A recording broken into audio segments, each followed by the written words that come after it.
Welcome everybody to the part two of this summer's law school application boot camp. Um, if you were able to join us for part one, we talked to you kind of an overview of the application process. Um, this time we're going to talk more intensively about the process of building your school list.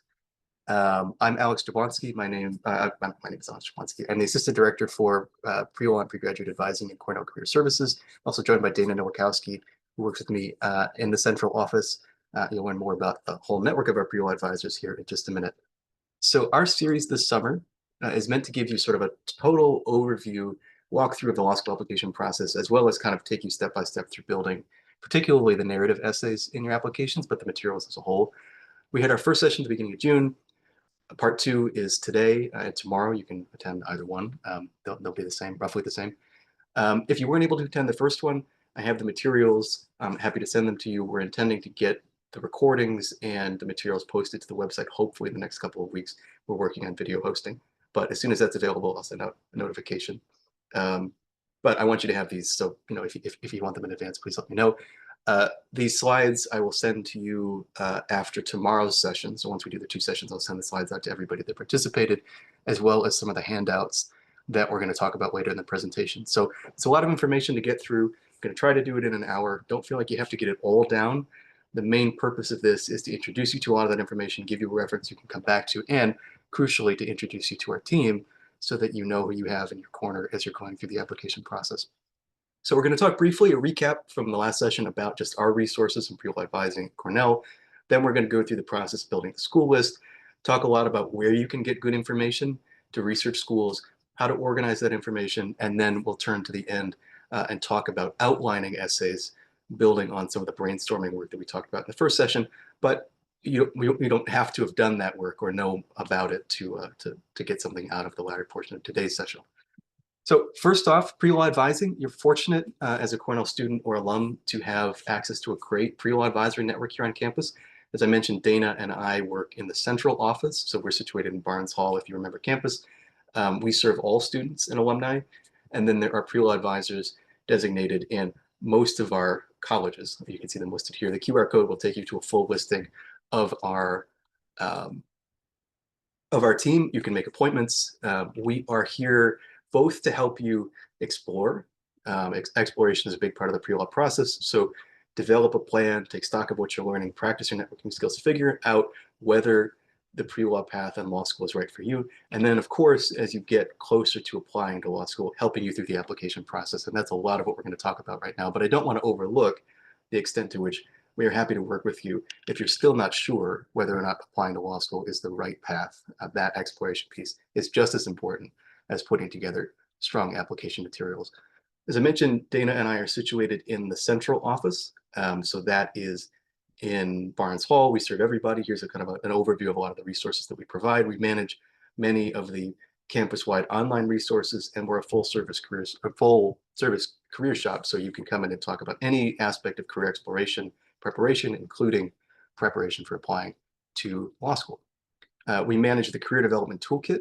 Current students, you have access to this already. It's on Canvas. If you're an alum and you haven't used it before, there's instructions on the page linked here to get access to it.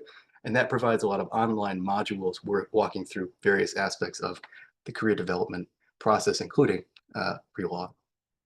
I also want to shout out a resource that we have in our office called the GAPS Fund. This is the Graduate and Professional School Fund. We provide awards up to $1,000 for current students. Unfortunately, right now it's limited to current students, currently enrolled students, to help support the costs of applying, preparing for and applying to grad school. The application is currently closed for this cycle. It just closed this week, but it will reopen in August. So if you're going to be a senior in the coming year, this will be available to you. Instructions are still available on the website, so you can review them there. Highly recommended if it's something that would be of assistance to you that you check it out. So we're going to dive into the main topic of conversation for today, which is building your school list, researching and controlling that information. If you have questions as we go along, please do feel free to put them in the chat or the Q&A. Dana is going to be on the back end answering some of those. I will stop periodically to answer some that would be useful for us to talk about live, and then we will have opportunities for Q&A at the end of the session as well. But feel free to throw them in whenever they come up. So to talk briefly about overall application strategy, kind of what you're trying to do in building your school list, the broad goal, as I understand it, is to put together a broad strategic list of schools that meets your particular needs and goals. You want to aim high toward your dream schools, and that tends to take a lot of the oxygen out of the room, thinking about the dream schools that we're interested in, the highest rank, the top, the reach schools, but also making sure that the broader list includes some moderate options where you have the higher chances of admission and scholarship. These aren't mutually exclusive, and sometimes this piece of advice comes as a little deflating, and it's not meant to be. Nothing in this presentation or in my advice is meant to encourage you to lower your sights, but it's meant to encourage you to broaden your perspective, consider a wide range of schools, apply to them, because that's where you maximize your chances, potentially maximize your opportunities for scholarship. And this is particularly important because the cycle is always competitive, but this year, the cycle that we're wrapping up has been the highest volume cycle we've had in a long time. And we're anticipating a high volume of applicants cycle in the coming year. It's going to be competitive. And so you want to make sure that you are being as strategic as possible in where you choose to apply. Only apply to schools that you're seriously considering attending for reasons that you can articulate. We're going to talk about those reasons in a minute. There's a lot of thumbnail advice out there about apply only to this group of schools or apply to all of these schools, or you'll get family pressure. Somebody says, I love this school, you should apply to it. Part of this research process is really identifying what you need, what your goals are, and looking for schools that meet those, and not spending time on areas where that effort isn't going to be returned. Most applicants apply to 6 to 10 schools. The national average is 6 to 7. Cornell is 9 to 11, so a little bit higher. 6 to 10, I think, is a good average range to shoot for. Some people apply, at 15 to 20. Some people only apply to a handful, depending on what their needs are. More probably as you're getting above 20, it starts to be a little unwieldy. But somewhere in this range, I think, is a good ballpark to start with, to have in mind. Of course, the list is going to be determined by your particular goals and by two really important limiting factors on your application process. One is time. You're living a life outside of the application process, and that takes time. The application process itself takes time. Exam preparation, if you're still working on that, of course, takes a lot of time, including potentially retaking the test. Putting your materials together takes time, particularly your essays. You're going to want to allow time for this. These aren't things that can be thrown together overnight. They're things that should gestate. They're things you should revise. Schools, once you see the applications open in September, you'll find that schools ask different questions, potentially have different interests, and so materials aren't so easily used from one school to the next. They will often need to be tailored or adapted. That takes time. You may find through the application process that you want to engage with schools, attending info sessions, visiting schools that are really high priority for you. That takes time. So this can limit how many schools you feel like you can effectively apply to. Certainly, it will affect the order in which you apply to schools. We'll talk about that later in the session. And of course, the other one is cost. It's expensive to do this. The exam costs money, whichever pathway you choose. And then the mechanics of applying the credential assembly service, submitting your applications through LSAC costs money. Schools will often charge you a fee to review your application materials. The average is about 60. About half of schools charge this, but those that do, the average is 60. Fee waivers are available for the top portion, the application costs, running through LSAC and through the other exam providers. And schools also will provide fee waivers. They can, but terms vary. The big one, the LSAC fee waiver, is conditional upon need. There's an application process. Of course, also, if you wanted to travel to schools, that costs money in addition to costing time. So time and money are your real constraints on the outer bounds of this list, but what's in it is determined. Oh, let's look at this first. This is a budget. A potential hypothetical budget based on applying to 8 schools. And this is basically a random sampling of schools that Cornell students apply to on a regular basis. And you can see it adds up. Roughly, we're talking $1,500 to $1,800, depending on whether or not you retake the test. And many people do end up retaking the test. This is not this is a normal budget, potentially. Now, a lot of these costs can be defrayed with fee waivers. You may be applying to schools that don't have review fees, but it's worth knowing that this can be a significant outlay. And there aren't a lot of sources of support outside of something like the GAPS Fund to cover some of this stuff. So it's worth planning for. So as I said, those factors can set the outer bounds of how many schools, but identifying within the list of who you should apply to, where you should apply, takes a lot of work, takes a lot of research. There are 2 big questions that can organize this process. And it's worth taking them in order because people often take them in the wrong order, I think. The first is simply, what are you looking for? What is it that you want in a law school? What is it that is important to you? What factors, criteria matter most? and in determining where you want to go to law school. And then essentially, where can you get in? What are your relative chances of admission at the schools that interest you? We want to take these in order because people often start with the numbers. They start with the LSAT. Here's my LSAT. Okay, here's where I can apply. Here's where I can't apply. Here's what is and isn't worth my time. And it's not that those aren't important considerations, but it jumps past a really important look at what you actually need, what you actually want, what a school would actually be useful for you. And then when you set your application strategy, you can use the numbers to adjust the window, which we'll talk about momentarily. But to those criteria first, there are many reasons that a school can be the best school for you. Of course, what it offers academically and experientially, the clinics, the courses, the concentrations, what resources it has for career development, for bar prep, those outcomes are hugely important. Health and wellness, if you're an international student, do they have resources for you? Do they pay attention to international students? Their outcomes, are they doing the thing that you're going to law school for, particularly in the areas that you care about, the types of work, the geographic areas? Does the cost make sense? Are you competitive for scholarships in the way that you want to be?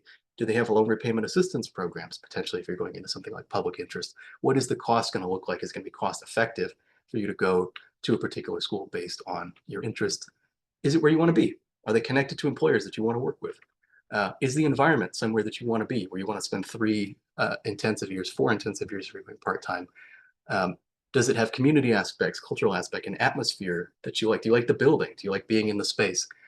All of those things really matter. And as you go through your research, being able to articulate which amongst these and in what ways these different criteria matter to you is going to help you to identify the best quote unquote schools for you, or your highest priority schools that you'd be applying to. Then kind of as you develop a sense of what you really need and want, then we can talk about relative chances of admission that gets laid over top. You figure out who's doing the stuff that you like, where they're situated, and then based on that wider field of view, what your relative chances of admission are. And you build a list that encompasses a lot of that, broadly encompasses that. So here you can use the numbers to roughly estimate, very roughly estimate relative chance of admission. I'm not talking absolute chance of admission. You have a 75% chance of getting admitted here, et cetera, but more or less of a chance, depending on where you stack up alongside people who in the previous year or previous years have attended the school. You're probably familiar with these terms from applying in undergrad. A safety school is a school where you're well above the median test scores and GPA for matriculants. Target school, you're right around the middle, right around the medians. You're in the middle of the pack of schools who are attending, students who are attending the school, and reach is where you're at the lower end of that pack. And that translates to higher chances of admission, moderate, and lower chances. There's nothing absolute here. There's no guarantee you're going to get into a school, and there's no guarantee you're going to be rejected from a school, but it's helpful to know where schools fit on this relative scale. And a challenge that I really like to offer to students is that you include schools from each of these categories to maximize those chances. We put a lot of attention into the reach schools, could be synonymous with dream schools, and there's nothing wrong with that. Cornell students apply competitively. They apply to, to very competitive schools, very well-regarded schools, but they also attend. Last year, we applied to something like 150 of the 190 schools in the country. Apply broadly, are represented broadly. There are many paths to success. And at this stage of applying, you're opening doors, you're keeping doors open, you're trying to broaden the potential for these different paths. You're not closing things off necessarily. It's worth noting that admission and scholarship are 2 different processes that often get lumped together. Admission, so is the school going to let you attend? Are they going to admit you to the school? Is driven by holistic review. So you'll hear admissions officers talk about this a lot. And what a holistic review essentially means is that, yes, they're looking at the numbers, those play an important role in deciding whether or not they're going to admit you, but also they're looking broadly at the rest of your materials, the stories that arise from them, what people have to say about you, the picture it paints of you as a potential member of their community, of your prospects in the job search down the road. So that's the holistic process. Scholarship, particularly here we mean merit aid.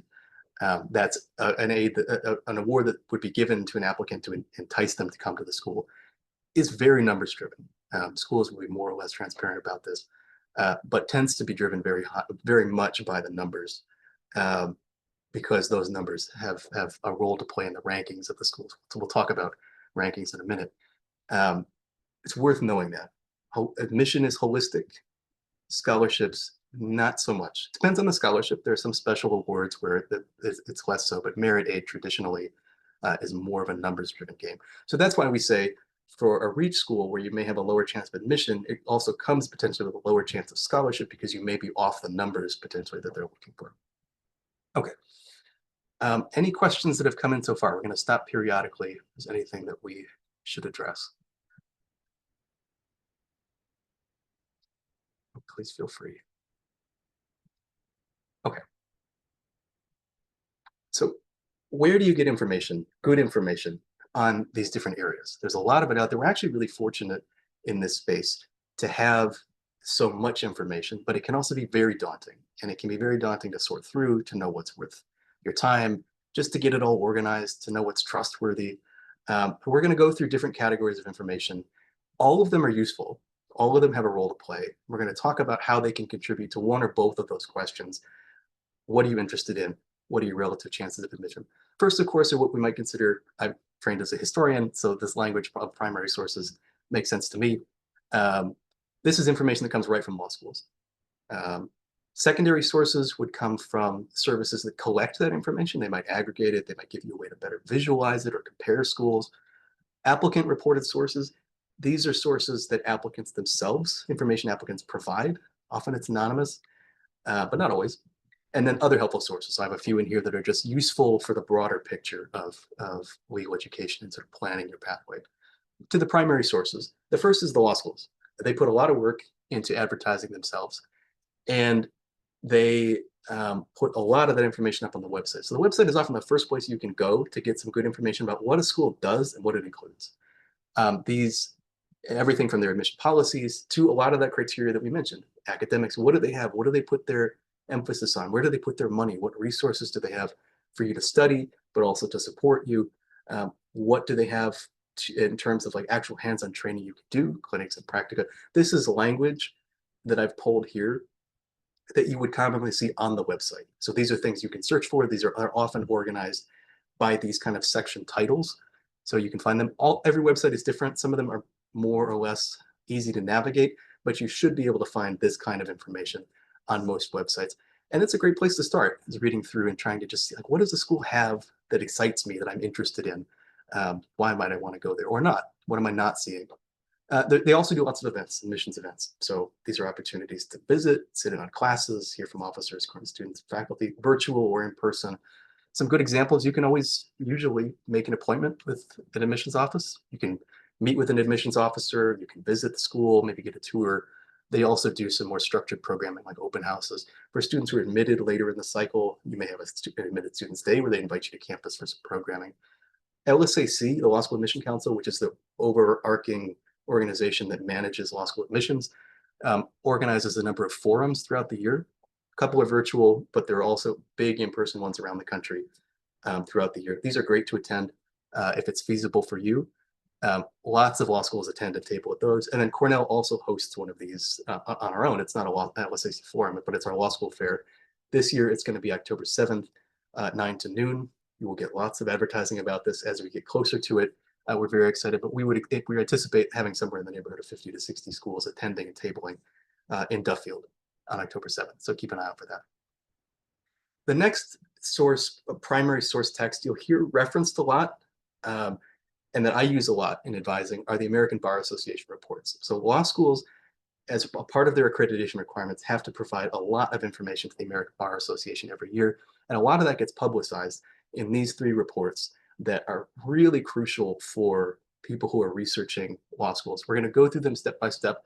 They can be difficult to parse. They're not always the best immediate source, but they are the ultimate source for a lot of this information. So wherever you see this elsewhere on the internet and other resources, it comes from here. The first are what they call the standard 509 reports. This includes a lot of information on in the incoming class and the community at the law school. So on the first page, you'll see the LSAT and GPA medians. This is where that comes from. If a law school, if you say like, X law school has a 169 median on the LSAT, it comes from here. It comes from this report. And you can see them year by year. 2024 is the most recent that we have. This is a sample report from Boston College. There's one for each law school. The next page, you'll find information about demographics. So you can see year by year in the class, who's there, what's the demographic makeup, the breakdown of faculty. You can see information on costs that will tell you, or at least help you to compute the cost of attendance, which for now is what you can borrow. We may see federal loan policies changing. Some schools are really helpful and they put this on here an annual tuition number. So you can see $69,600 for Boston College. Some do it by credit, which is not as helpful. You have to do some digging on the website to figure out what that actually translates to in terms of total cost. But anyway, you can get some good information here. The following page, you'll find information about grants and scholarships. This is really helpful when you're trying to estimate cost. How many students are receiving aid and in what distribution? Now, we don't know if this is merit or need-based aid. We don't know the type of aid exactly. We don't know demographic breakdown, but you get a rough sense of like, how does this school award money? And that really breaks out really helpfully in comparison with other schools. How do they compare in terms of the awards that they give out? Pay particular attention to conditional scholarships. Most schools don't use these, but some do. And it will give this page also gives you a sense of how many students lose their scholarships under the conditional policies every year. For some schools, it can be quite a high percentage. And finally, on the last page, you'll see transfer information. So you'll see how many students came in to the school with what numbers and how many students transferred out and where the students came from if they were transferring. Some people, when they're putting their application strategy together, think both about where they're applying to, but potentially where they might transfer as a second step going into their 2L year. This is great information to have to know what it looks like at a given school. The second report is the employment summary report. This gives you employment rate for graduates by job type, by role, and it gives you information on the most popular states where people are finding the jobs. The top 3, it doesn't give you everything. These are really helpful. Any of these reports are helpful by comparison, but these in particular really sing in comparison. So you really get a sense of how schools stack up to each other when you compare these reports. So these are 3 schools in New York City. They're each 10 minutes from each other, but they're very different in terms of their employment outcomes. And you can see on the left, a school that has a significant part of its students going into big law. We call big law those biggest firms, 500 or 250 or 500 or more attorneys. Also well represented in federal clerkships, very competitive clerkships. Not so much in smaller firms, not so much in state clerkships. You see some lower numbers there. The middle school, some representation in the big firms, solid representation in the mid-sized firms, less representation in federal clerkships, but more in state and local. You can get a sense of where these schools fit kind of within the employment context. And then the other one, you can see very little representation in law firms, but high representation in public service and government. This would signal a school that is particularly interested in public interest. I'll say this one is CUNY Law, which is known for that. This is a pretty distinctive picture. You won't find one as stark as this, but it's a good sample case to see how these different values shape up. And it's worth comparing not just the absolute numbers, but the numbers as a part of the class. So on the left-hand side, 341 students of the 512 student class got a job at the biggest size firm, right? So the percentage is what really matters here. It also shows you where people got their jobs. And this is really helpful for identifying how a school fits and how it works reputationally in the jurisdictions where you might want to practice. On the top, these are all schools in Boston.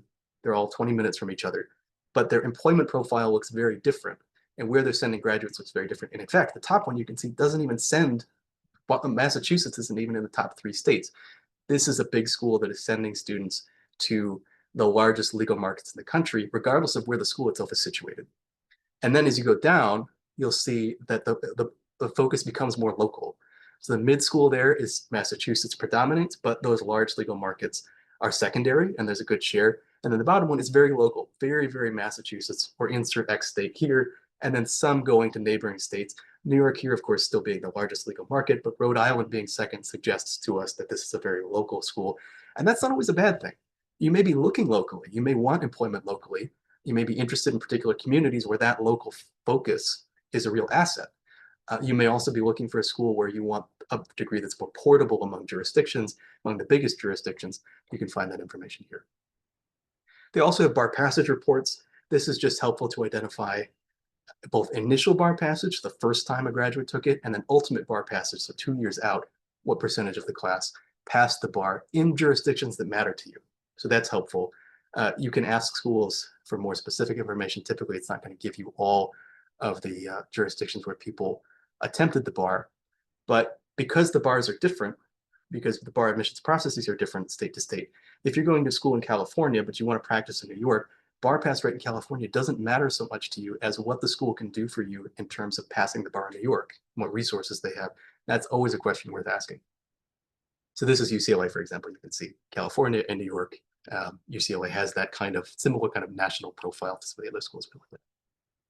Another primary source is the LSAC application portal. You're going to get very familiar with this when you actually apply. You'll go through this. This is what it actually looks like when you submit your applications. Many people avoid getting to this page because you have to click a button that says apply, and they're afraid that they're going to hurt their candidacy in some way. They're going to imperil their candidacy. They're going to make a mistake that they can't take back. You won't. You can see my name at the top. This is a real screenshot from my account. I started I started an application here at Cornell Law. I probably have an open application from the last 4 years at Cornell Law. Nobody's ever complained to me about it, and it doesn't affect anything. You can see at the bottom where it says continue, that's grayed out. That's the actual apply button. You won't accidentally apply. You have to fill out all these different categories and pay money before they're going to let you do it. What's really helpful here, though, is when you click that application button, you get the application form, and this is what you actually fill out when you apply. This is where you get the information about the actual correct information about questions that are being asked, information you need to provide. This is helpful to look at, not necessarily right away, but as you're getting into this and planning your application timeline and your materials, this is where you're going to get the correct information about what you're going to need to do. And then we can talk about secondary sources. So primary, the law schools themselves, the ABA and LSAC are sort of the best primary sources you can look at. But there are great secondary sources out there to help you make sense of some of this information. We make a lot of use of comparison, what I call comparison and visualization tools. Probably the most prominent are Law School Transparency, which is a service through LSAC. It used to be separate. It's now housed in LSAC. And AccessLex. Both of these allow you to identify a criteria that matter to you. Explore JD in particular through AccessLex will take you through a questionnaire, what matters to you, and then create lists for you. Law School Transparency and Analytics are excellent comparison tools. So you can dig into the numbers. They will visualize the numbers in those ABE reports we talked about and some additional information and let you compare really easily. They're great tools for that. There's a lot of aggregators out there, websites that collect information on law schools. The one that I think we probably make the most use of is Seven Sage, which is a test prep company, but they have on their blog a number of free resources that are great. One of them is this prior year application requirements section.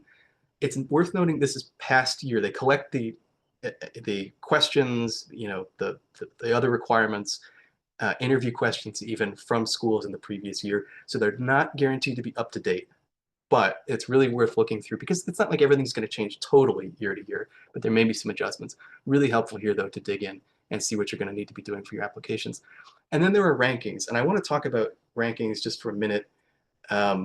There's a lot of emphasis at Cornell, but broadly about applying to highly ranked schools, applying to the T14 or whatever number it is now that it's kind of blown up. And that's not necessarily a bad criteria. Ranking does matter. Ranking does mean things in different contexts, but it shouldn't be the only criteria, which is why I've kind of sunk it down in the presentation. It's probably the one you came in knowing the most about, so didn't feel like we had to talk about it right at the beginning. There are different organizations that rank law schools based on different factors. They all use different methodologies. They weigh different factors in different ways. The rankings serve different purposes, and they can be really helpful. The U.S. News and World Report rankings weigh very heavily on law school admissions practices, and employers value them. When you think about like Yale or Stanford being the #1 school in the country, it's because U.S. News has ranked them that way. So it's not that they're not important. They reflect strengths of the school potentially. They reflect potentially national profile. They matter more in certain employment contexts than others. So it's not that they're unimportant, but one of the major messages of this presentation is that it's worth looking at them and other criteria to inform your choices rather than just saying, I'm going to apply to these schools because they're ranked this way, or I'm not going to apply to this school because it's 35th. I'm going to cut it off at 30, even though this one that's 35 actually would be a great option for me, but it's just not highly ranked enough. You want to understand what that ranking translates to. If the school has resources that work for you, has great employment outcomes in a place where you want to work, then the ranking matters less because it actually is doing the things you want it to do.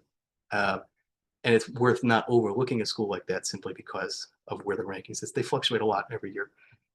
So take them with a grain of salt, but they are an important secondary source that plays heavily into this process. I find the ones that are not just absolute rankings, but they're specific to be more helpful. So there are ones that are like the schools with the best classroom experience or the best schools for environmental law or something like that. The ones that are a little more focused, I think tend to be more instructive than the ones that are like, this is the best in absolute terms. And we've cobbled that together from general impressions, LSAT numbers, employment rates, books in the library. Like it's just so broad that it's not as helpful in decision making, even though it's an easy number that people like to use. Applicant reported sources, these get a lot of bad press from pre-law advisors, and for good reason. I think they're worth addressing, and I think they're worth using with some caveats. They can be great resources from people who are going through this process to help guide you. They're probably our best source with some major reservations for up-to-date current information. It's like as a cycle is unfolding, people are reporting where they're getting in, what they're doing. It comes through things like law school admissions on Reddit or lsd.law, which is a sort of people self-report their application results. These can be, because they're self-reported and anonymous, they can be not super accurate. I think probably the self-reported results are more accurate than the narratives people tell about them or the way people perform this stuff. Law school admissions subreddit has a lot of bad information on it, but it's out there and it's very popular. You probably already come across it. It's just worth knowing. Test prep companies have their own forums. These are really helpful for finding out like what did other people do on the LSAT? Or if somebody's in the same applicant profile as you, what questions did they have or concerns did they have? Everybody who's in this is looking through a keyhole. They have one experience, and they may or may not be misrepresenting that. Advisors, I've worked with thousands. All of us have worked with hundreds or thousands of applicants over the years. We have a much broader view of this process, a lot more information at our disposal. So definitely don't just rely on this stuff, but it's out there. You're going to come across it. You're going to find a lot of it. It can be very influential, just like social media is generally. You want to be careful, but used constructively, they can be really helpful resources. Of course, another self-reported source is actual people that you can talk to. And current students in programs or alumni or Cornell alumni who are current students in programs can be great resources if you're looking for information about a particular school.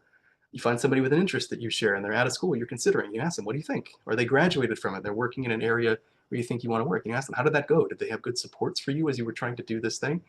Really, really great resource. Again, they're looking through a keyhole. They have one experience to go on, but it can be a useful perspective to have. Finally, just some other helpful references. There are just admission to the bar if you want to learn about those processes and different bar requirements in different states. The NCBE is your resource for that.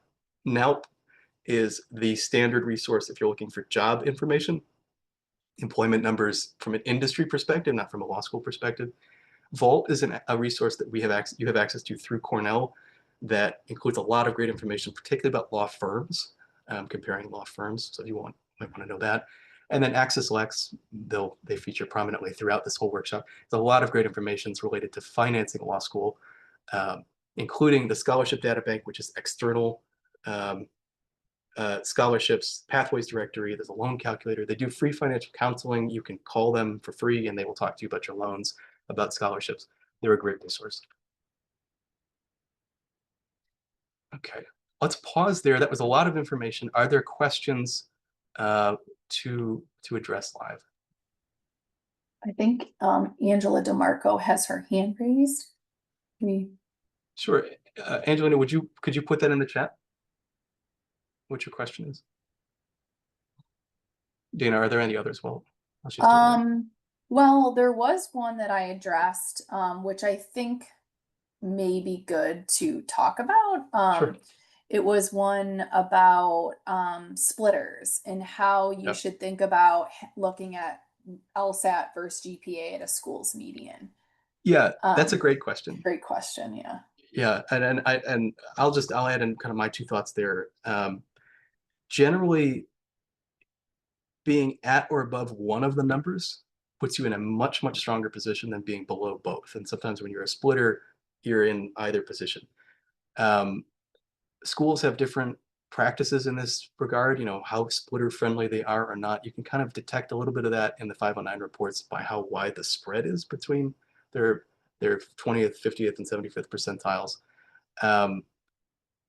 it comes down sometimes to individual strategy and leaning on what your real strengths are. But for a splitter in particular, for everybody, but for a splitter, I think you were just less predictable in terms of what your admissions outcomes might be. So it puts even just more emphasis on applying to a broad range of schools uh, just to maximize those chances. Because estimating those relative chances of admission is even a little bit harder than it is for somebody whose numbers line up a little bit more closely.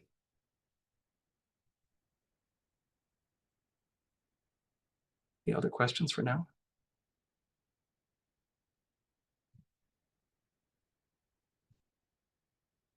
Okay, let's keep moving. And then as other questions come in, Angelina, if you get your question in the chat, we'll tackle it as we come to another break. So that's a lot of information about a lot of sources of information, and it can be difficult to organize, but there's a lot of great stuff out there to help you inform this list. So here's a strategy. Here's kind of a roadmap to building your school list. Start small and think about what you're doing as map making. You're making a map for yourself of the law school landscape based on the criteria that matter to you, getting a sense of what's out there and what you want to prioritize. Start with one school. Pick a school. It could be any school you can imagine. It could be the first school that comes to mind. Look through the website. Start taking notes. What interests you? Why? What terms are they using? How are things organized? And then do another one. Find another school, compare it, and then another, and kind of work yourself out that way. You'll start to kind of understand what things are similar, what things are different, who might be doing the things that you want to do. It can be really helpful to find, like, take a dream school here that you know has the stuff that you want. And then to look around and say, okay, well, who else has that? Or who else has some part of that I'm interested in? I'm really interested in environmental law. So X school is the best school in the country for environmental law, but what are the other environmental law programs? And what do they involve? And are they worth looking into? Identify the criteria as you go through. The things will stand out to you. You'll think about what matters to you. You'll start making a list, and that will guide the way that you're reading these websites or going through their materials. Look at those other resources I mentioned, the comparison tools, the visualizations, the ABA reports as you go. Use what you find helpful. Don't feel like you have to master all of it. We're here as well as advisors to help you sort this stuff, but you'll figure out what you want your toolbox to include and what you're going to as a relevant resource for you. That includes the social media stuff. And then incorporate your relative chances of admission as you go. So I mentioned this at the top. Start with the stuff that excites you. Start with the stuff that you think you need. Start with a map of what's out there, what's possible, and then layer over the relative chance of admission. Then you can set that window of what's a reach school, what's a safety school, where am I kind of situated within this map. If you start with that and you kind of put your blinkers on right away, you may be missing in either direction some really good options for you. Ask questions. Don't be afraid to reach out to schools. Certainly don't be afraid to reach out to us for input, for support, but make the list your own. It's really important that you create a list that makes sense to you, that reflects your values, and that you can articulate why you put it together the way that you did. And keep track. So create a spreadsheet, some other document where you can track those impressions, as well as you go forward, application requirements to keep you on track for that. And within that, sort your schools when you finally get down to getting to your final list by priority. So make a high priority, a mid priority, a low priority, whatever's going to make sense to you. List of schools, the highest ones, like I have to apply to them. If I run into some roadblock financially, something comes up, I have to apply to these. And then here's the other ones I'd apply to if I have time or they're second order importance. And my challenge to applicants is always make sure that top list of high priority schools includes a safety school, a target school, some that are a little bit more moderate, so that even if you only get to that group, you have a broad strategy even within that group. So I made a spreadsheet, which I'll show you and I'll circulate, just as an example that you're free to use as a reference. You don't have to use, you won't offend me if you don't use it. But just that kind of collects some of what we've been talking about into a document that you can work from. So it's got 3 tabs, kind of going through the process that we've talked about. The first one is features. So it lets you collect information about the school, academic features, academic, experiential, community factors. Take notes however you want, bullet points, whatever, put links in here. The resources that they have, it's just some suggestions of things to look at. Other notes that you find, rankings or engagement you've had with the school, some of their outcomes, so employment and bar passage, costs, tuition, living expenses, and then at the end you can indicate your interest level. So you can say, okay, so this is a dream school for me, or I'm very interested, or I'm not interested, and just to kind of keep yourself, help yourself keep track. You don't have to fill out this whole thing. It's not an assignment. You're not going to turn it in. Nobody has to see it. But this can be just a useful reference as you're trying to sort through some of this information. You can put in the information about the schools that interest you based on the numbers. So you can put in their LSAT and GPA and yours, and you can indicate for yourself whether you feel that school is safety school or reach school. If you're not sure, take notes about it. This is something you could bring to us. We could talk through. And then an application tracker. So you can put your schools in. You can say, okay, this is a school that for me, it's a reach school. It's a high priority school. And then you can collect your information about deadlines, about the application requirements, the essays, the different things, the notes they have about these in particular, whether there's interviews, what you learn about that, and then tracking your actual application. LSAC has an application tracker too, where you can keep up to date. This is a place for you to track that information if you want. When you applied, what the decision was, so were you admitted, waitlisted, denied, and you can take notes there. So I'll circulate this spreadsheet if you find it helpful. If you find it just as a useful jumping off point, please feel free. It's most important is that you find some way to keep yourself organized as you go along. Okay, let me share the slides again. We're going to turn to outlining. So that's the presentation on building your school list. It's an iterative process. It's a research process. It takes time. Allow yourself the time to do it. Don't feel like you have to have it all figured out today, but just work at it, figure in the picture, and remember that you've got control of what that list looks like. Okay, before we do outlining, any questions here?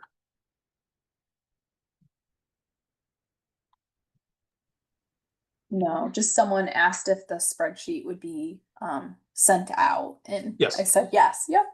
Yep, I'll send it with the slides tomorrow after the presentation tomorrow night. Okay, so let's talk about outlining. This is part 2 in the sort of ongoing process of putting your materials together that we began with the last session. And as a recap, it's useful to think about your application package as a whole as something that tells a story, or that tells stories related to that you want the admissions committee to understand, and that reflects who you are and where you're coming from. Stories like how you came to the law, why you want to be a lawyer, how your goals took shape, what plans you made, how you met them, how your perspective has developed, how you've managed challenges. These are the kinds of stories that your materials together will tell in different forms and in different ways. And so it's worth thinking broadly at this stage what stories you want to tell through your materials. I have a sort of a schema that makes sense to me for essays.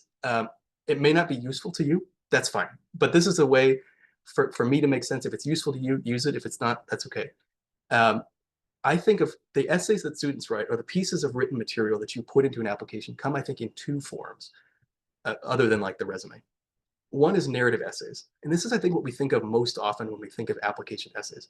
These are the essays like you wrote your college essay when you applied to undergrad. They introduce a theme, they've got stories in them, they include details and reflections. They're more creative potentially, and challenging to write because it's a genre that many people don't write in often.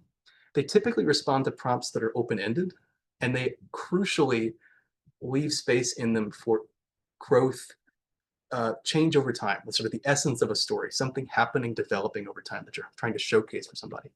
Examples, of course, personal statements, some of the optional essays you'll come across, describe a significant challenge you overcame from any of these different perspectives, or an accomplishment that you're proud of. What does public service mean to you, and how do you see yourself engaging in public service work? Here's a wall of text. These are all taken directly from different schools. Here are all these qualities that it takes to succeed in law school and the legal profession. Describe how you've exhibited or cultivated them. Draw upon your experience. This is an invitation to tell a story. All of these are invitations to tell a story. You could answer them simply and bluntly, but where these essays really sing is in bringing out a story that answers the question and that shows you as a person working through the things that you're talking about. The other category of essay is what I call declarative essays. These are essays that are much more straightforward, where you state your answer and then you explain it. More in common with an academic piece of writing.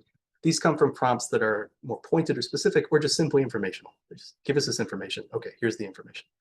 These look like why X essays. Why do you want to come to this law school? What is it here that you want? And you may have some narrative aspects in it, but it's a lot more directed. Like, I want to come to this law school for X, Y, and Z reason. You elaborate those. Informational sections. So here's one from another application. Where do you want to practice? I think this one was limited to 200 characters. You can't really tell a story in a tweet, but you can, but not a useful one for this purpose. An addendum.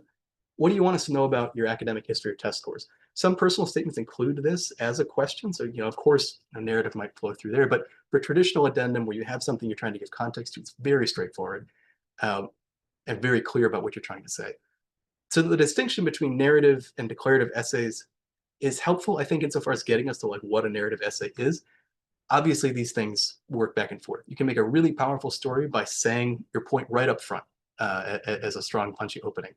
You can do, you can talk about your academic history through a narrative, right? These things, they're not exclusive categories, but it's useful to think that you're going to be writing documents that kind of work in slightly different ways as you pull these together.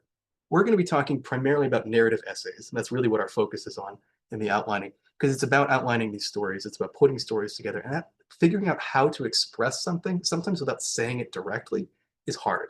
And that's a lot of why we're doing such a long runway into putting these essays together. So these essays allow you to tell these emotional and developmental stories that other materials just can't capture. This is your opportunity to do that. And I want to put a lot of emphasis on emotion and development, growth, change over time, how you reacted, what you felt, how you experienced things is really, really crucial in these essays, not just what happened, but why it mattered, right? A resume can tell us what and when you did something, but essays show us how and why. That's what they do. And the how and the why are questions that are broader than what. And they require us to draw on past experiences. They require us to bring in examples. They help, asking why you did something or why it matters to you requires that you give us context, that you tell us about yourself, how you reacted to something. These reactions, these emotions, this development, this is the heart of what makes these essays really good and what you should be striving for. A lot of people get distracted by feeling that they need the facts to be really spectacular. I have had bad essays on really spectacular, like unusual, unique sets of circumstances. And I've had great essays on very, very mundane things. It's all in how you present it. It's all in how you communicate to the law school, what it means to you and why it's important for you to express it. You get to talk to admissions committees in your own voice. They get to hear you. What makes a narrative essay so good is they get to feel you in the room. They get to hear your voice. They get to see how you respond to things that matter. They get to imagine what you'd be like as part of their community. The personal statement in particular sets the tone for the application. You get to tell them, this is how I want you to see me. This is how I want to be understood. This is my opening statement. This is the kind of applicant that I am, what I want you to know about me. And that requires drawing on a lot of these experiences to make a sort of a meaningful statement. Last time we talked about brainstorming. So that was a process of collecting raw materials and just getting stuff on the page, just starting to think broadly about what kinds of stories you want to tell, how you might address some of these points, and just getting stuff on the page without any restraints, without any attention to particular prompts, just to get your brain moving and get materials for you to work with. The next step is outlining. And we want to think about this as brainstorming too. This is an iterative process. It's an experimental process. As we're understanding outlining here, and you can outline in different ways, but as we're understanding outlining here, this is developing an initial tentative structure that's going to guide your writing. So it helps you clarify the purpose. It gives you some goals to work toward. It helps you collect some of those experiences as materials that you've been collecting into some kind of a shape. You experiment with different structures, different ways of expressing the thing that you want to say, and work toward a sort of an overall arc that ties those pieces together in a way that's compelling. One of the things you're going to find is that if you have an underlying point you want to make, like the most common, I want to help people, or public service matters a lot to me, there are probably a lot of ways you can tackle that, and a lot of different things you could bring in to express that and why it matters and where it comes from, and different ways to organize that information. And outlining lets you kind of play with what's going to be most effective. So how do we do it? First step is to choose a prompt and analyze it. Figure out what you're trying to do. This is goal setting. Find a personal statement prompt or other narrative essay prompt. So avoid, for now, the simple informational prompts, but something that has something you can chew on. You can find those on the application portal, which we talked about, school websites, or right, the 7Sage. Note that they change, right? So just be careful with that. So you're not, part of this process is not finalizing essays before the cycle opens. You're going to want to leave yourself room to adjust. This is to get us thinking about structure, thinking about how you would approach telling the stories that you want to tell. And identify the questions you're going to be answering. Some prompts are really helpful in that they're framed as a question. Many prompts are not. And so part of this process is thinking about what are the questions relevant to this prompt, that get me thinking about stories, that get me thinking about the things that I could tell. So here's a prompt from Penn. This is Penn's prompt from last year for the personal statement. It's broadly representative of what personal statement prompts look like, in that it's not a question and it has basically no direction. This is as flexible an opportunity as possible to submit information you think is important. You can describe your experiences or interests and how you're going to contribute to our community. You can pull some things out of there, but that's not a really good, doesn't give you a good agenda. So identifying some questions that you can write to gives you that agenda. So some potential narrative questions you could pull from this. Why are you applying to law school? Why now? And what formative experiences or influences got you to this point? That's the story question. How did you get here? What do you want to do with your career? Why does it matter? And where do those goals come from? That's a story question. That's a question. That's where we can see something growing, changing over time. We can understand where we've come from to get where we are. How have your experiences informed your perspective and the contributions you're going to make to the law school? How did you become the person that you are? And how does it relate to what you want to do as a lawyer and to this law school in particular? Not every question is so heavily narrative as this, not every prompt, but many of them are. And the best essays are drawn from, have something to do with telling a compelling story. So then when you have your prompt, you can set your goals. So think about what the question is and try to write a short answer to it. What do you want to say? What's the main idea you want to get across? This is just a starting point. This is like a kernel that you're going to build an essay around. The question is, why do you want to be a lawyer? Give me 2 sentences, say, I want to be a lawyer because, and just write it. And that's an initial starting point, initial kind of anchor that you're going to tie everything else to. And then identify the key experiences or influences or everything else, the details that relate to that. Like, what's somebody going to need to know to make sense of that answer? How would you explain it? Where does it come from? And how do those experiences relate to each other? You start thinking about, what am I going to do to substantiate this? How would I explain to somebody why I want to be a lawyer? How would I get them to see where that motivation comes from? And then think about story structure. Pick a place you want to start. Usually that's going to be some strong opening anecdote that introduces the topic, sets a tone, gives you a place to work from, but doesn't tell the whole story. You don't want to give everything away in the intro because then there's no place to go. It gives you room for growth, room for things to change and develop. Pick an endpoint. Where do you want to end? Usually you're ending with, I want to be a lawyer for whatever reason, or some kind of statement that is clearly relevant to this application process. You draw the threads together and you make things make sense. This is where things can get more declarative, to use the early framing. And so I want to be a lawyer because, boom, right? That's a good conclusion note. You're drawing things together. And then plot out the steps in between. How do you get from A to B? What comes in between? How would you build from where you started toward the point you want to land on? How do we get to that point so those threads feel like they're almost coming together on their own and you're reinforcing the message you've been building over the course of the essay? Some common structures, story structures, start at the beginning, right? This is the obvious one. Start where it started and move toward the end. So you might start in childhood and you might move up toward the present moment. Start in the middle. So you pick some turning point where something changed dramatically. You open with that. You work backward up to it. You give us the turning point again, now in context, and then you take us to the present. And then start at the end. So you start now, and then you look back, and you follow the story back up to the present, and we can understand better where you are now because we see where you've come, but we know where we're going from the outset. Every one of these gives some kind of forward movement. So even in the case of starting at the beginning, if you're starting about yourself as a 4-year-old, a 4-year-old doesn't necessarily have a sophisticated sense of structural inequity, but they can know that something's wrong. And taking that kernel of knowing something's wrong and watching it build over the course of a life to this present moment, now you have a better idea of what you want to do. That's a story. But that knowing something is wrong in the beginning gives us a sense of direction. We're going to follow that feeling until we get to the decision you're making now. Here's an example of an essay like that. This is a very, very common way, a very, very common structure for a personal statement. I experienced an injustice early in life, and from that time, I've wanted to make things better. Okay, there's that early impulse. Something's wrong. I want to do something about it. My experiences since then have helped me understand better what's wrong, the different ways it could be addressed, and the kinds of ways of addressing it and the kinds of change that I think are most meaningful. Like I got to get a sense of what I want to do through these experiences. They've shaped me in important ways. And then at the end, I need to become a lawyer because it's going to equip me with the tools I need to do the things I want to do. We get that full arc from I want to make things better to I want to make things better in specific ways by being a lawyer for specific reasons. Not every story is going to be that way. Not everybody's going to come to law school with that kind of intention. Not everybody is mission driven in that way. But that kind of a developmental arc is really what we're striving for in a strong essay. Okay, so you've got it broadly plotted, fill it in. Pick a format for the outline that makes sense to you. Just the most important here is structure. So figure out how to organize the information in terms of ordering and hierarchy. What's most important, what's supporting. Whatever way makes sense to you. This can be super elaborate. It can basically be an essay with just Roman numerals next to it. It can be bullets. It can be whatever. Nobody has to see this except for you. And then flesh out those sections. So think about what are the supporting details I'm going to need to make the points I want to make? Why am I bringing in this example? And if I'm bringing in an example, what are the most important details from that example that I can use? And think about how you're going to transition between them.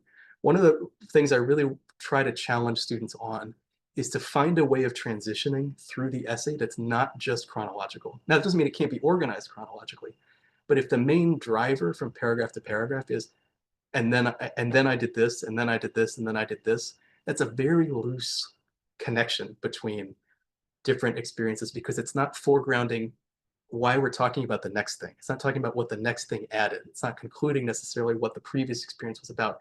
And if you're just doing chronological, you may be putting in stuff that doesn't actually serve the point necessarily, but it came in between, so you feel like you have to talk about it. But getting more control over what the big story is lets you figure out, okay, I need to bring in this internship because this is where I saw that thing or where I had that realization that really changed my perspective.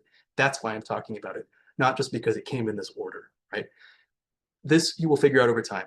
Outlining is brainstorming, outlining is iterative. You're going to reflect on the stuff you write, you're going to refine it. So you're going to ask these questions that we've been talking about. Is this working? Is there a theme here? Is there an overarching narrative? Are the sections supporting that? Are the things that don't work? Are they connected? What feels out of place? Is anything missing?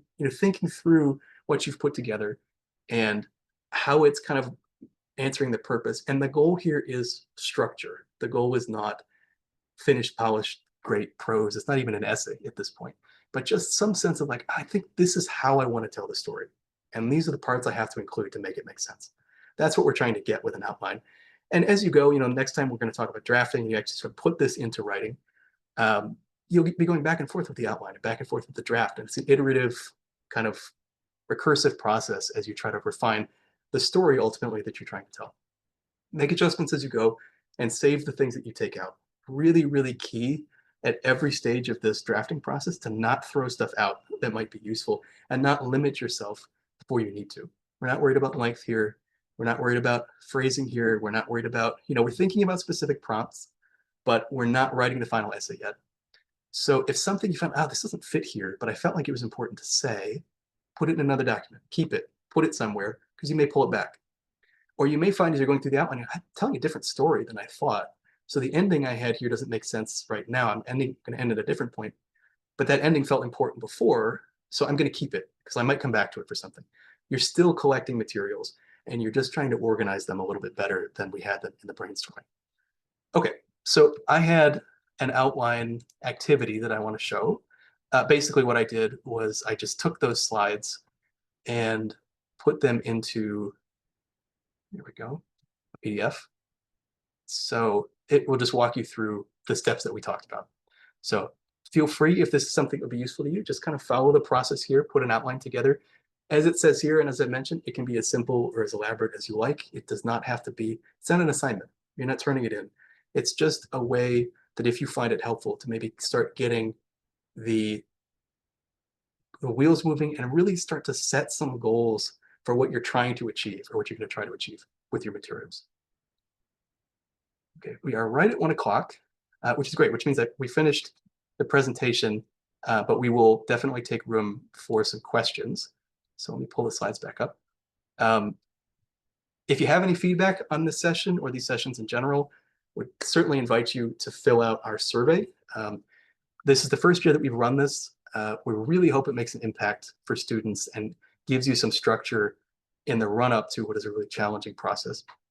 It's anonymous. We would love any feedback that you have. And then we'll turn it over to questions. So Dana's going to hop back on. If we have any of our other pre-law advisors in attendance, I'd love to invite them up too. This QR code is for, it will take you to that page I linked at the beginning for all of our pre-law advisors. Connect with us. We're here. We're your resources. We're we're part of your support network as you try to figure this out. So we hope to work with you. All right, and with that, we will turn it over. Are there any questions?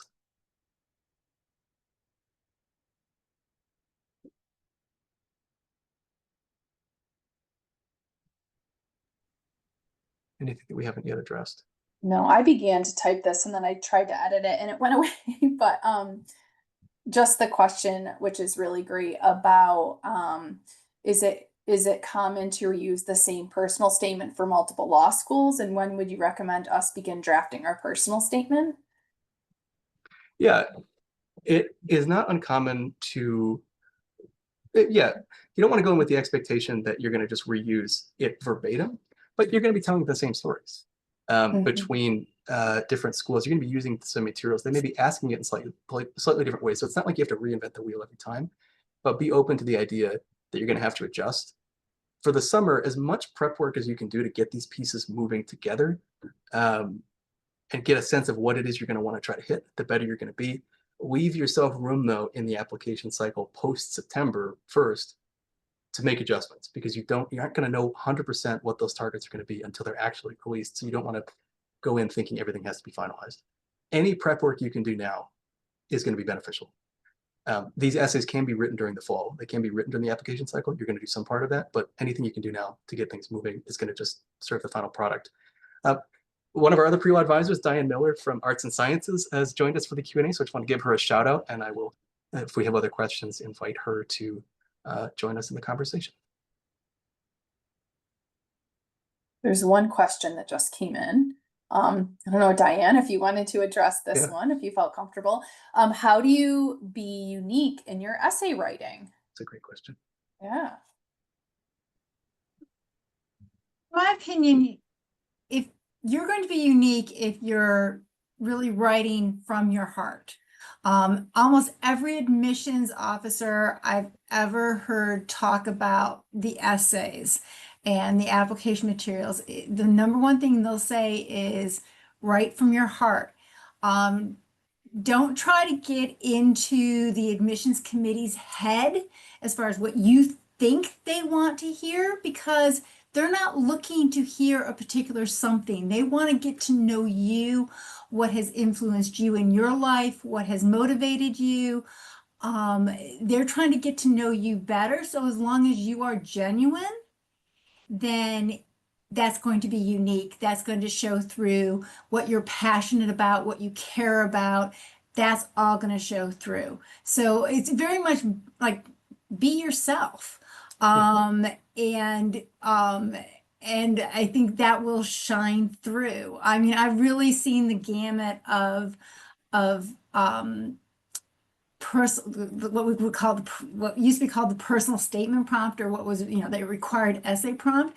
And I've really seen, I've seen everything from people write about how they are obsessed with crossword puzzles and how that has developed certain skills and capabilities that they're going to utilize in law school, to people who really have firsthand experience or had a family member experience some sort of injustice, and that is what motivated them. But it's something that's very personal to them.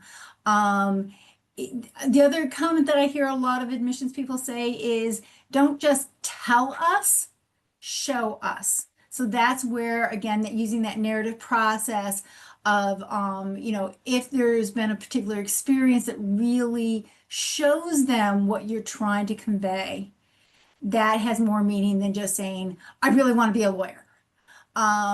So that's usually kind of where my base advice starts coming from. And then it's really kind of digging into who are you and what matters to you and what is it that you really want them to know. Like if you had 10 minutes in front of that admissions committee, face to face, what would you be telling them to help them get to know you better?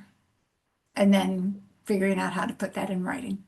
Yeah, absolutely. I absolutely agree. And I'll add one thing to it, because I get this question, how do I be unique? Sometimes in a slightly different way, which is like the thing I want to say, I feel like everybody says. And so how do I make it sound different from everybody? And to Diane's point, it's exactly right. You talk about yourself. And to give an example, so I gave that story structure. I had it in justice earlier on, and now I want to be a lawyer, very common.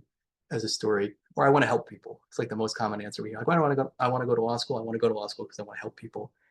If you left it at that, it's not a particularly good essay, and it's not unique. But the topic, that overriding idea doesn't have to be unique. A lot of people want to help people, and that's a good thing. So you don't have to like avoid talking about that because you feel like somebody else is going to say it.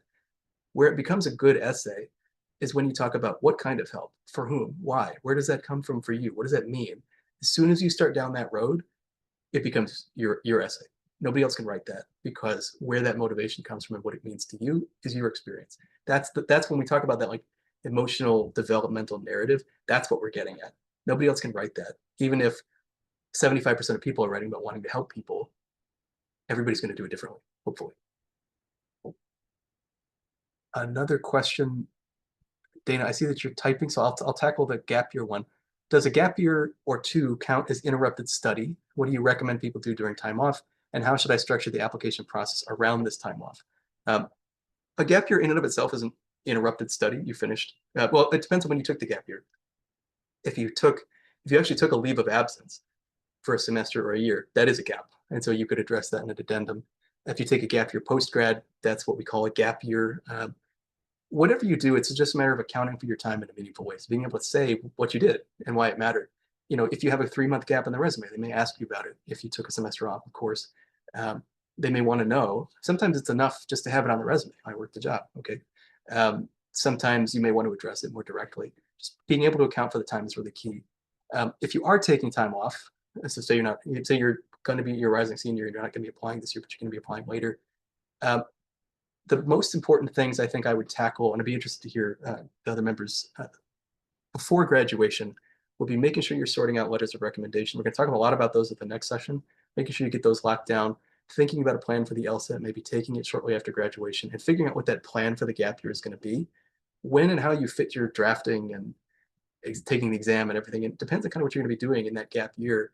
But the advice here of broadly brainstorm and organize over the summer and then implement during the fall, during the application cycle, I think I would still generally give to an applicant. But Dana or Diane, I don't know if you have other thoughts there. I was typing, so I'm sorry I didn't hear the Sure. first. And I was like into my response. I didn't quite hear exactly the first part of it, but I would say too, part of what you do in your time off can be included like in your narrative and how you frame that, right? So that's a big part of your story. So I would say a lot of what you're doing, whether it's travel, another role, even outside of the legal realm, can still be super transferable, and it's all going to be how you present that information in essays or interviews or whatnot. So the narrative is also up to you, and you have a lot of control with that as well. Yeah, absolutely. All right, Diane, I've got one for you.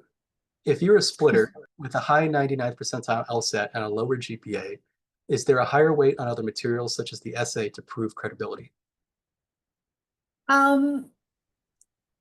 Yes, I mean, it is a truly, it's a holistic process. And I always warn everybody, yes, you heard that when you were applying to undergraduate and you really did question whether schools really meant that.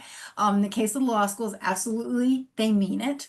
The numbers aren't everything. I've had advisees where they had a really low GPA, but the LSAT was really high and they managed to get into a really, decent law school.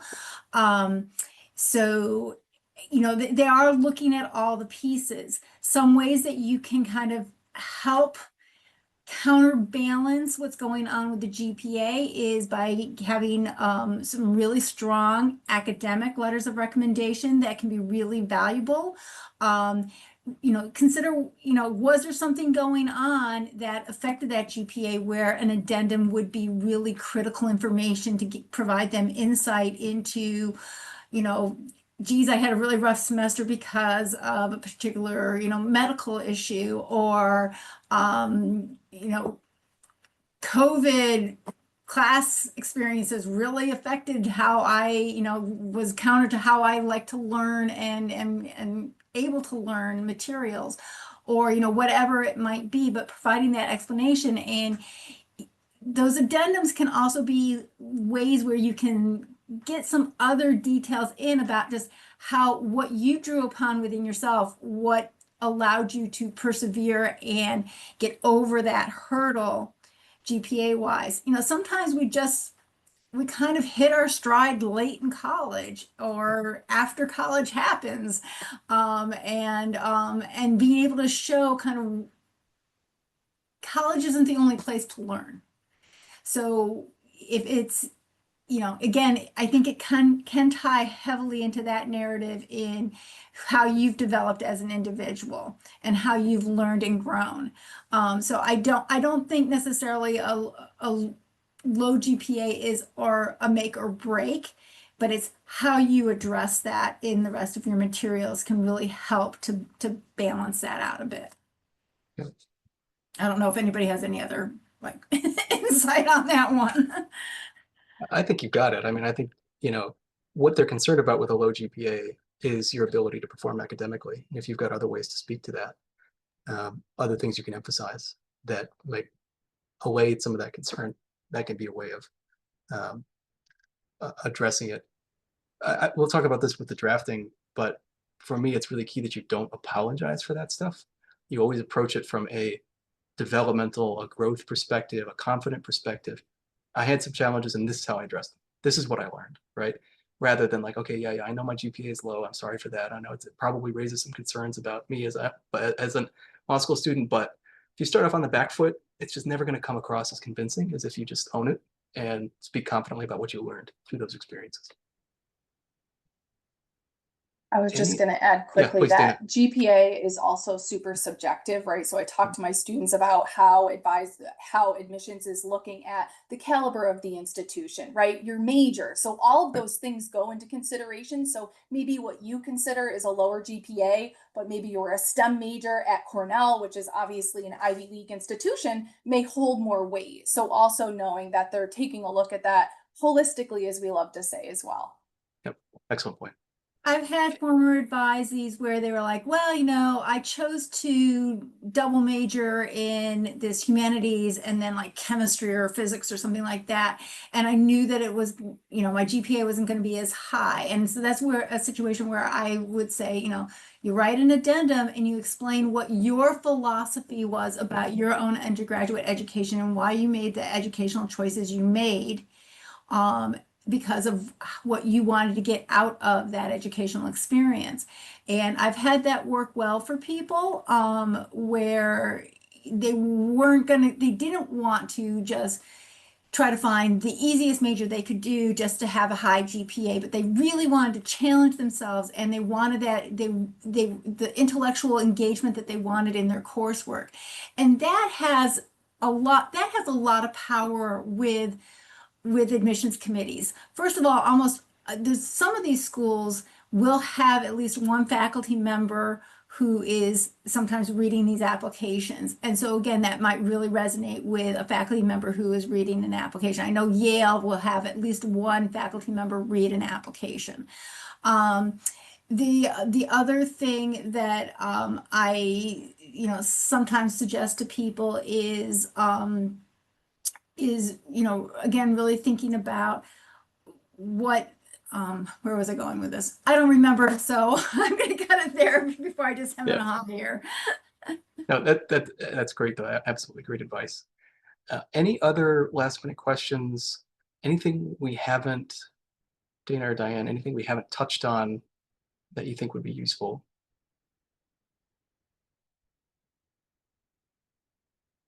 All right. Well, thank you all who stuck through to the end with us. I really appreciate you being here. I hope this was helpful. We would love your feedback. We'd love to hear from you. We're around this summer if you're looking for appointments or advice, and we will see you hopefully at the next session. So take care, everyone.